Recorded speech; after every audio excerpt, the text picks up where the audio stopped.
be here today on the streets of Long Beach. Field coming into alignment now through the famous hairpin. It's the shortest race, matched for the shortest race on the calendar for the WeatherTech Championship, but it's jam-packed with action as the green flag waves high above Long Beach.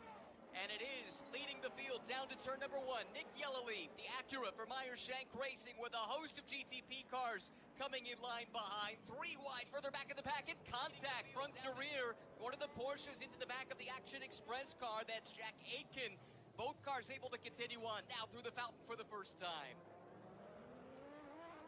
In GTD, also with issues, and was put to the back after the ride height on the Vassar Sullivan number 89 was deemed not to be the right ride height.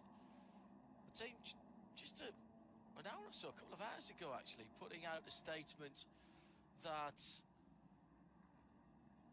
they felt the car was all right, certainly before the qualifying, but they would abide by IMSA's ruling and take their punishment effectively. I thought it was odd that they waited until today to put that in. Meantime, it wasn't quite so friendly for the Dragon Speed number 81 green, and are we calling it purple or pink? I'm not certain.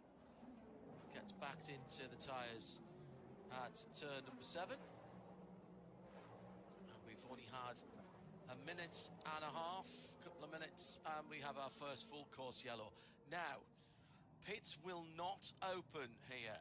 This is crucial, Ryan. We were talking about this in qualifying and the free practice sessions. Because it's so close to the start of the race, this does not open the tactical window. No, it doesn't. And mostly we're talking about GTP there, where the minimum drive time is just 5 minutes. It's 30 minutes in GTD, so that would not really have been in consideration for them. But you're right, that's a rule this year. Inside the first 30 minutes, any full course yellows will go under the short full course yellow protocol, which means the pits do not open. And in the past, we probably would have seen some driver changes here right away in GTP because of the relatively short minimum drive time in this 100-minute race, but that's out of the equation now, and they'll have to find another way to square the circle strategically.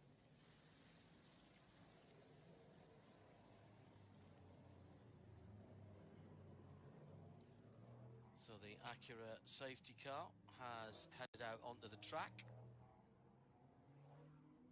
picks up the field. 35 minutes for the GT 66 of Jake Walker for Gradient. Looks like we're coming back to green. Nick Yellowly assumes the role of the pace car, and off he goes, foot to the floor. Зеленые флаги у нас появляются, гонка возобновляется спустя 7 минут после начала. Видимо, как Porsche под 5 номером заезжает в питы.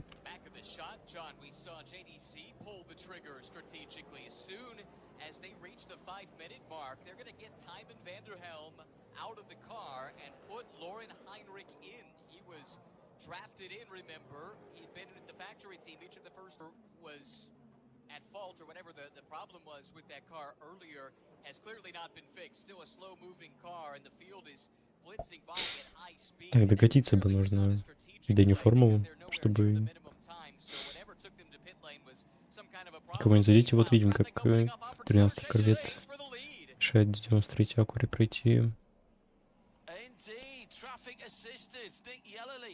пройти и помогает Джеку Эйткину. Да, тут контакт был даже небольшой.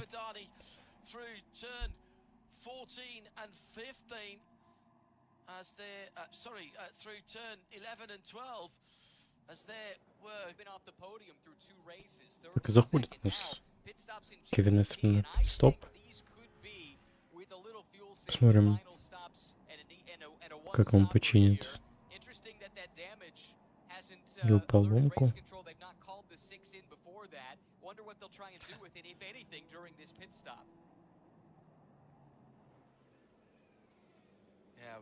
Front damage to the left front, bit of carbon fibre sticking off, that'll be dragged off, or will it be stuck back on? No, they're going to try and stick it back on. They've got a bit of pre-cut tape in the right colours, of course, because it's Penske, and that's how they work. Driver change already done. Родная Ready to изолента go. спасает. Car down off the jacks and gone, my goodness. Yes, it was on pole position. Yes, it lost pole position for being out of spec. But all week, that 89 car's been quick. So let's make no bones about it. That is a quick car. That Lexus 89. Here's Yellowly in from the lead. Louis Ух ты ж, и видим мы, Oh, big off down at turn number 8. как BMW And that's the врезается в стену. BMW M. The number 25 car has gone in hard for Philip Eng. 25 BMW сильно разбит, я думаю, что гонка не закончилась. With local cautions, only no full course yellow, but he's managed И to get сейфтикар everybody выезжает на again. этот раз. Safety car with an hour and 1 to go. That is manna from heaven for Renger van der Zande, who's just gone back out in the Acura Meyershank Racing after making the first part of his pit stop under green, but the whole field slowed down. Will he Показывает get нам back повтор out in the контакта lead? 5-го Oh, Porsche и might be 25-го BMW. Lauren Heinrich from the number 5. Достаточно неприятно. JDC Miller down the inside. Задевает BMW. And helping Philip Eng, who's come into the pit lane. Not what they were hoping for. I think they were trying to run him long on an alternate strategy, but this is not what they wanted to see. Ooh, interesting. Well, that coming together may have started much earlier on. In fact, a lap earlier between Lauren Heinrich and the number 25 BMW Philip Eng, because on the back straight, which I presume was the previous lap, I've got to say Philip Eng was pushing the dark-coloured Porsche into the wall, but how much contact was there the lap around? The next lap around, race control on Max Verstappen car. Coming back to green, 47.5 minutes to go. Возобновились у нас гонка уже второй раз. 31-й Cadillac снова устремляется за 93-м Акурой. Что другие пилоты практически все поменялись. И BMW вытесняет с трассы 23-й Астон. То очень смело.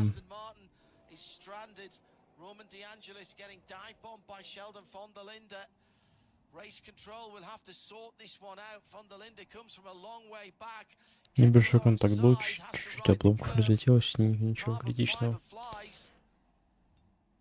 Still warming their tires up off the start. It's a bold move. Would the BMW have made it? Maybe, maybe not. Ryan Marine came from a long, long way back there. Race control have got more work to look at. Yeah, they do, and unfortunately, И еще один фулл курс ел. У нас Астон, видимо, застрял в шинах. Барьере безопасности.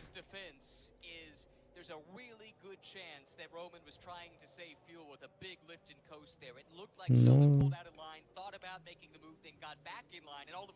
желтые не обещают быть.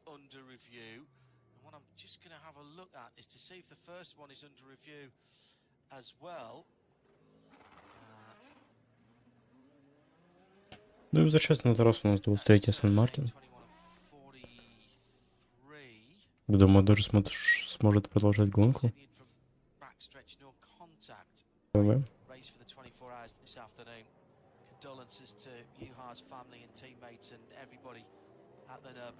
И возобновляется гонка у нас уже в третий раз.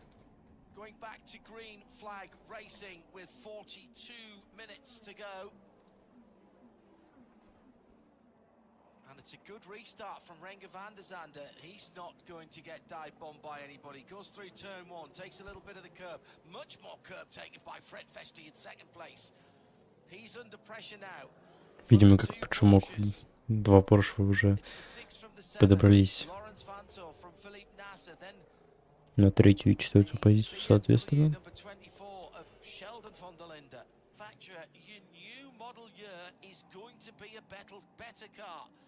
That's exactly what has happened here, and it was very wide at turn 8 by the BMW of Sheldon von der Linde.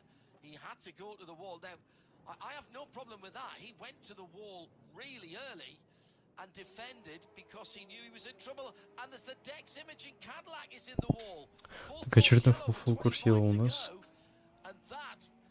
Cadillac в стиме, это...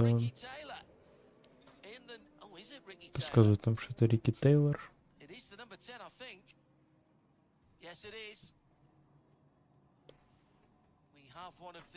10-й Cadillac, который был на 8-м месте. И горят у него задние колеса.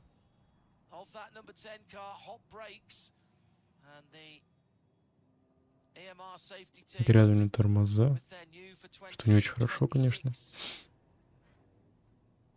Посмотрим. Реплей.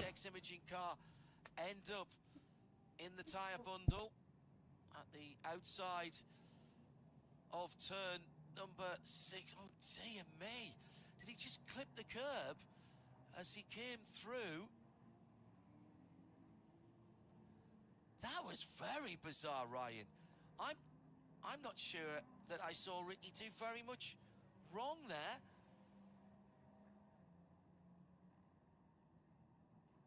Up over the curb, little wiggle. Car just seemed to snap sideways and yeah. Very odd.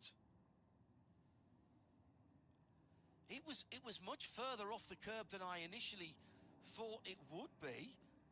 He was kind of straightening up to come down that short chute and turn left onto Pine, and the car just gave a wiggle, and it's in the tyre barriers. And now we have two F-150 Raptors. Just your 700 horsepower. Those. Thanks very much. Described as adequate by a Ford representative to me most recently in terms of the performance of those vehicles. Ford getting ready for the next round of the W2RC World Rally Raid Championship. It's Argentina next, if I remember rightly, for their off-road Chausseur. And Land Rover Defender Octa in the stock class as well, doing nicely in that championship. As we're in California, which is known for its off-roading. So 22 minutes to go and counting. I don't think anybody needs fuel at this stage, and that's going to help anybody like the Aston Martin, who was a bit close, but they are a lap down now. Roman De Angelis did drop off the lead lap. Just one off the lead, though. Ricky Taylor's got going again to Green Flag Racing. And Renger van der Zande has to do it again. What's Fred Vesti learned from the last time? Well, he's a bit closer. В 4-й раз у нас возобновляется гонка. Еще один шанс для Фредерика Вести заполучить лидерство.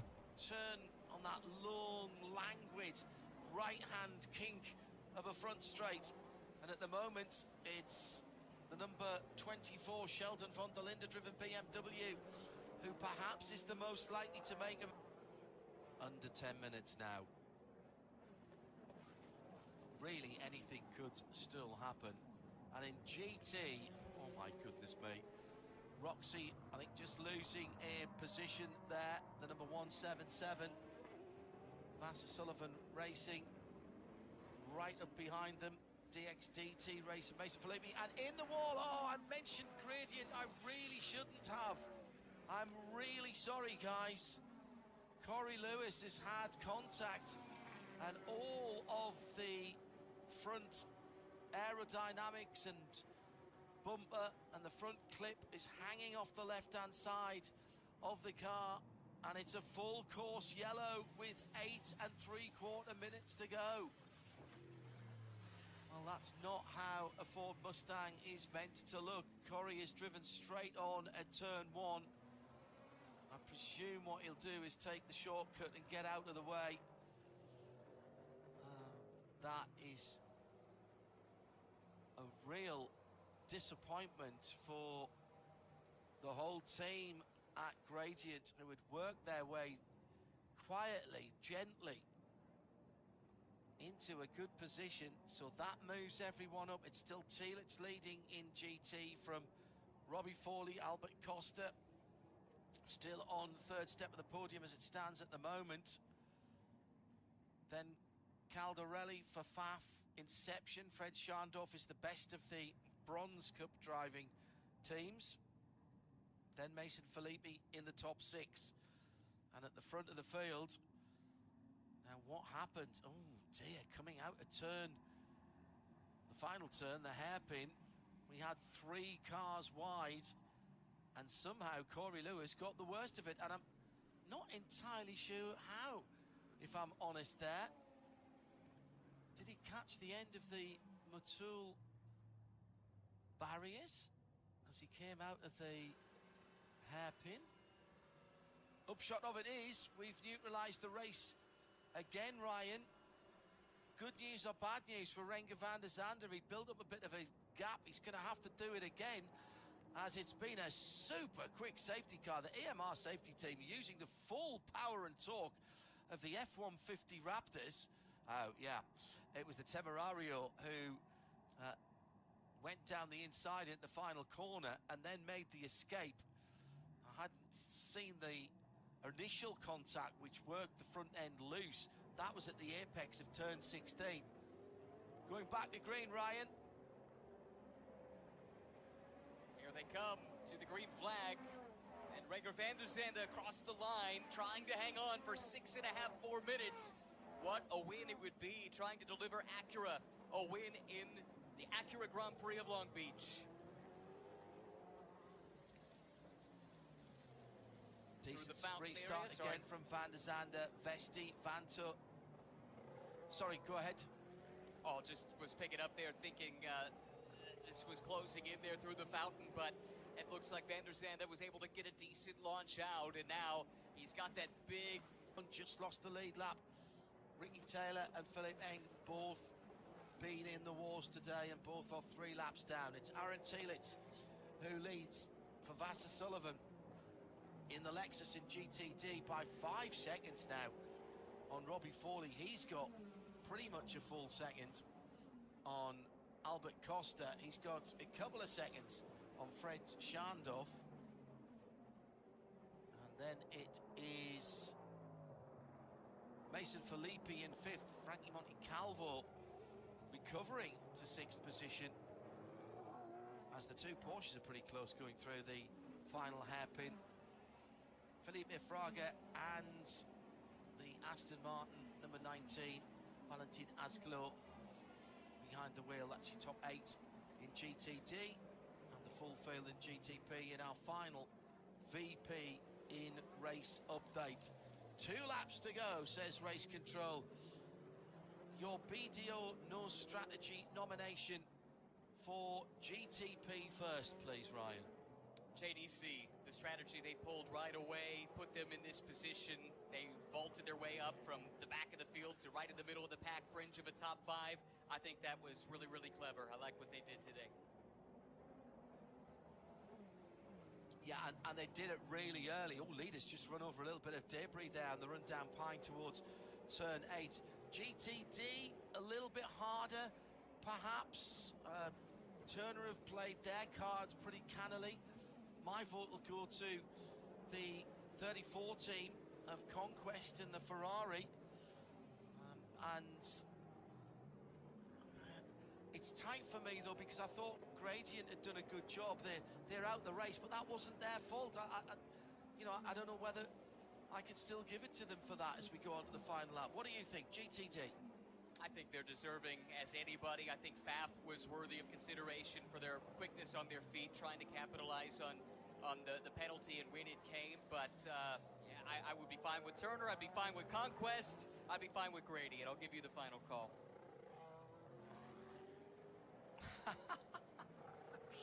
Well, I think Albert Costa's driving's had a lot to do with it as well, but let's say that the BDO No Strategy Award goes to Conquest Racing then, finishing in third position for GTD, and in GTP, unanimous decision for John Church's team. Now can Renger van der Zande bring it home? I don't think traffic is going to be an issue here. They're on Seaside for the final time into the last but one heavy braking area. Took the pole, took the lead, lost the lead. Traffic assisted right where they are now, but will bring it home. And it's Acura at the Acura Grand Prix of Long Beach, and the number 93 car in their new livery wins it by 0.8 of a second from Cadillac in second. It's the Whelen Cadillac number 31. Then the two Porsches coming home in team number order, 6 from 7. Porsche Penske Motorsport. Van der Linde for BMW, the number 24 car, the best for them. Bold strategy, and taking the BDO No Strategy Award. 6th place for Timon van der Helm, for Lauren Heinrich, and of course for John Church. Good to see that private team right in amongst the factory cars again. And in GTD, just one more corner. There's life in the Lexus yet. The new GR GT3 was on the Nordschleife last week, getting shaken down and doing some more development, but it's another win and more trophies in the cabinet for Vasser Sullivan and the RCF GT3. Aaron Thielitz, in some ways that's the right car for them. That's the full season GTD car that takes the top points ahead of Robbie Foley, 5 seconds back even after that late restart, and just half a second or so away from third place, Albert Costa in the Conquest car. Then Fred Scharndorf bring the Inception Racing Ferrari 296 home, and they win the bronze category, the Bronze Cup. Then Vasser Sullivan's second Lexus RCF GT, and DXDT could have been so different. Pole position and a stunning first stint, showing he has lost none of his racing skills and racing brain and racing talent for Robert Wickens. Mason Filippi, slower cars, also being passed by the leaders. Big fumble, dropped a couple of places, ends up in 6th place. That is racing on the streets at Long Beach, and how it goes. I'm talking just enough, hopefully, to let Ryan do a bit of arithmetic on the point situation at the moment. You'll recall we talked about a number of teams who are only doing the longer races, and this is the first of the short race championship, the sprint championship. So as you finished here is as you stand in that championship. Not good days for some of the championship contenders. Winward Racing finishing down in 9th position when it looked like they were going to get a bundle of points. How's it looking in GTP in terms of the points, Ryan? All right, rough tally here, so bear with me, but I believe, leaving Long Beach, that Anlauer and Nasser will have the championship lead by 30 points over Lauren Heinrich, interestingly enough. They had driven together in the first 2 races of the season. Jack Aiken would be just 10 points further back in 3rd place, and I'm not going to hazard a guess a little bit further down the order. GTD, this was a wild one. You mentioned contenders having bad days. That's really the case. Dudu Barrichello came in with the points lead, finished 11th. Of the drivers in the field this weekend, Spencer Pumpelly had the next most points. Well, he drove with Dudu Barrichello this weekend, so he's still 126 points in arrears. The big gainers, from what I can tell, were Turner with the podium run.